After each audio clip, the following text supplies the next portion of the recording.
नवीन हायस्पीडची machine घेताना मी खूप जास्त आनंदित होते. त्याचं कारण माहिती आहे का तुम्हाला? मला असं वाटलं की साध्या ब्लाउजला तर फिनिशिंग छान येईलच, सोबत आरीवर्कचे ब्लाऊजसुद्धा छान तयार होतील. कारण की जे काही आपली डबल सेटलची मशीन असते त्यावरती एवढं छान फिनिशिंग कधी-कधी आरीवर्कच्या ब्लाऊजला बसत नाही. आणि त्यानंतर मग मी सिंगल दाब कसा यूज करतात ह्या मशीनसाठी हे सर्च करायला चालू केलं. YouTubeला सुद्धा पाहिलं, काही ऑनलाईन मैत्रिणीला विचारलं, पण त्यांनासुद्धा याबद्दल काही आयडिया नव्हती.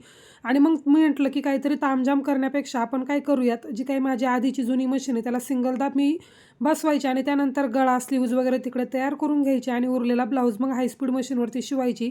पण ही गोष्ट मला खूप जास्त हेक्टिक वाटायला लागली. मध्यंतरी माझी मशीन बिघडली होती. त्यावेळेस एका टेक्निशियनला मी घरी बोलावलं होतं आणि त्यावेळेस त्यांनी मला सांगितलं की सिंगल दाब यूज करायची सुद्धा गरज नाही आहे. त्या फूटमध्येच तुम्ही असं आरीवर्कचे ब्लाऊज रेडी करू शकता. तेव्हापासून माझ्या मनामध्ये धाकधूक होती की करू की नको. त्यांनी मला तसं दाखवलेलं, पण माझ्या मनामध्ये एक भीती बसलेली होती. सुरुवातीला जसं फूट उडालं तसंच काही झालं तर मग काय करायचं? पण फायनली आज मी बसवलं, कारण की मीच खूप वैतागलेली होती. आणि जो काही फूट होता त्यामध्ये ॲडजस्टमेंट करून इतकं छान आउटपुट भेटलं आणि ब्लाऊजसुद्धा खूप फिनिशिंगमध्ये तयार झाला. पण ब्लाऊजला जे काही जरदोशी वर्क होतं ना, ते या पद्धतीने दगडाने ठेचून मला बाजूला करावं लागलं. तुम्ही कशा पद्धतीने करता ते सुद्धा मला नक्की सांगा. आणि आरीवर्कच्या ब्लाऊजची तुम्ही किती शिलाई घेता? अशा बऱ्याच मैत्रिणींच्या कमेंट्स येत आहेत. तर आरीवर्कच्या ब्लाऊजची मी ₹500 शिलाई घेते.